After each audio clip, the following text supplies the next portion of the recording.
Hey my Squidlings, it's Katie here. Today we're going to be doing another review and demo video, and on the last review and demo video I put a poll on the screen, asked you guys what you wanted to see, and it was really close between this brush pen and the dip pen, but this did pull ahead by 1 point. So I will have another poll on the screen if you want to vote for next week's review. I have been very excited to review this. I've had this pen for a good 6 months. This is the Pentel Pocket Brush Pen. It's super popular in the art world, and I think that it's going to be really nice, but I honestly have no idea. So we're going to get a kind of review slash first impression because it is going to be my first impression. So this comes with 2 ink cartridges and an empty pen, so technically it only comes with 1 extra refill. And on the back here it actually tells you how to put it together. It's supposed to be permanent ink, and it's supposed to be both water and fade resistant, leak-proof fittings, and measured ink flow guard. So I have high hopes for this, so let's just open it. Why is it that I have such trouble opening things? Alright.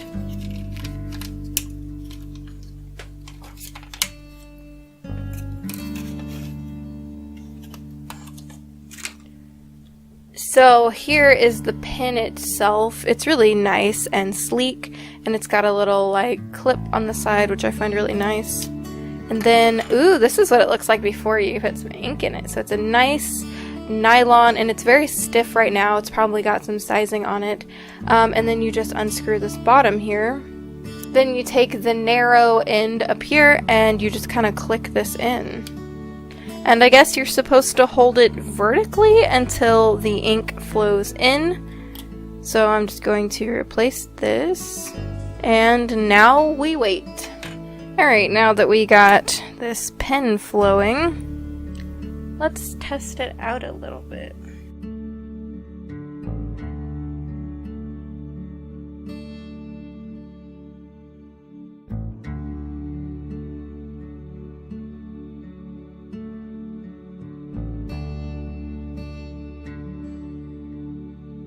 Here are some tests.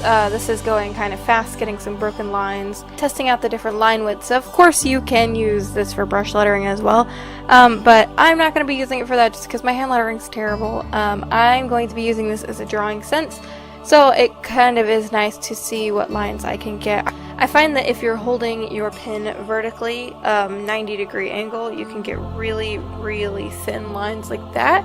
But you can also start out thin and go thicker by pushing down, and you can thin it out again, which I find really handy. So it's great for getting line thickness. So for instance, if you want to make a line and you want it to be thicker and then taper off, you can totally do that. That's the thing I love the most about brush pens, is that you can get some pretty effortless line weight, and you don't have to go back over it.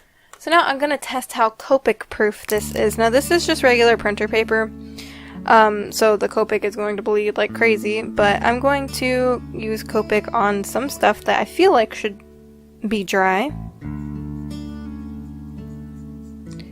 And it seems to be Copic proof, which is nice.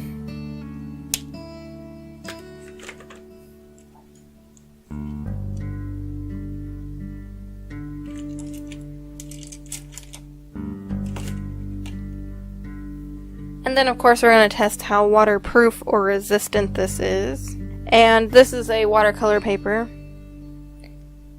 On this watercolor paper it is not resistant at all. But maybe it didn't dry for long enough, because if I do it on this paper it doesn't really go anywhere. So it might have just needed to dry a little longer. So now I'm going to do some line art with this. That'll be the illustration of the video, and then in a future video I'll color it just as a regular old video. And of course I'm going to be talking about this and the quality and all that stuff. So let's go head over there and do some line art.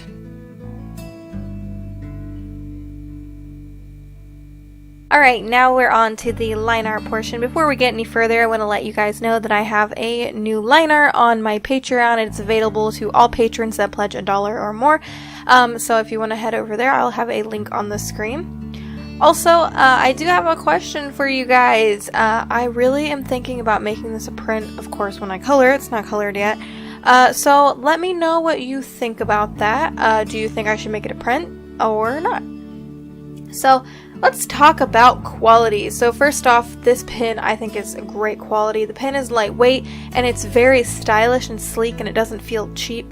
The bristles have not frayed on me yet. Let's hope they don't. I don't think I've heard of anybody having frayed bristles, so that is a plus. I have had a brush pin that frayed, and not fun. It comes to a really nice point. You can get some really thin lines and thick lines, and the ink is very black, which is nice. Some inks can be grayish, and I find that annoying, but this ink is very nice. So, general info. It comes with an extra ink cartridge. It says it has two, but it does have two, but it's not an extra one, because the first one has to get your pen started. They're really nicely packaged. I like how simple it is, and I like that it tells you about it on the packaging.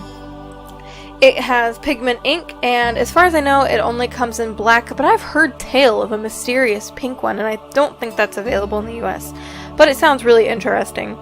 And it is a bristled brush pen, so it's not like a nylon or a felt tip or something like that. It does have actual bristles.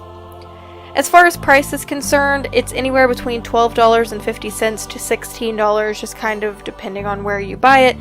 The place I bought mine from was $16, but then I got a coupon. It is kind of expensive, I think, but it's well worth it, especially because you can get refills. Ease of use. If it's your first time using a brush pen, they have a bit of a learning curve, but for somebody who's been using brush pens for a while like me, I had no problems. It was great. I could just get right into it, and I actually even did really small details, and I usually don't like doing those in brush pens. Are they archival? Yes, they are. It has pigment ink, and so that makes them light fast. It does have replaceable parts as far as inks are concerned, but I don't think you can replace like the brush tip or anything, so if something does happen to your brush tip, you will have to replace it. Now onto the likes and dislike. It has the best tapered tip of any of the brush pens I've ever used that have bristles, and you can get some really nice line variation. Again, I love the packaging and the case that this comes in. It doesn't feel cheap. It feels like you're holding a really good quality pen. And it is really easy to learn. I think brush pens are easy to learn if you're willing to dedicate time to it. And it has refills. I only own one other brush pen that has a refill, and I really like this one. I like that about these pens. It's probably the best brush pen I've ever used. I have a few different types of brush pens, and I have to say this one's probably the best one I've used. And the ink doesn't blob out. Some brush pens, if you hold it upside down, like using it for too long, it'll blob out, and that's really irritating. The only con for me is filling in large areas with this can be a pain in the booty, but other than that, it's fine. I love this pen, and I cannot wait to use it in future illustrations. I think the only other thing too is that it's not waterproof, it's just water resistant. Anyway guys, I really hope you enjoyed the video. It is ending, and as all good things have to do, they have to come to an end. Anyway, I really hope you enjoyed the video. If you like reviews and stuff, don't forget to thumbs up the video. Also, don't forget you can follow me here on our cute little squid pod by hitting that subscribe button. Also, don't forget you can hit the little bell notification next to it to keep updated on new videos and get notified. And until next time, guys, toodaloo!